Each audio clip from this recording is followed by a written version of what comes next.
আজকের রান্না ছোলার ডাল দিয়ে খাসির মাংস।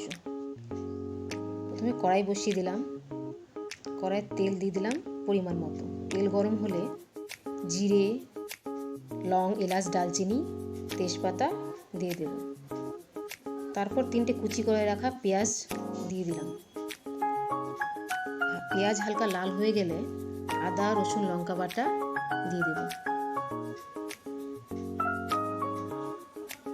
তারপর লবণ, হলুদ, লঙ্কা, ধনে গুঁড়ো, জিরে গুঁড়ো দিয়ে মশলাটা বেশ কিছুক্ষণ কষিয়ে নেব। কষানো হয়ে গেলে 200 গ্রাম খাসির মাংস দিয়ে দেব। দিয়ে ঢাকা দিয়ে বেশ কিছুক্ষণ আবার কষিয়ে নেব। দিয়ে 1 ঘন্টা আগে ভিজিয়ে রাখা ছোলা ডালগুলো দিয়ে দেব। দিয়ে আবার বেশ কিছুক্ষণ কষিয়ে নিয়ে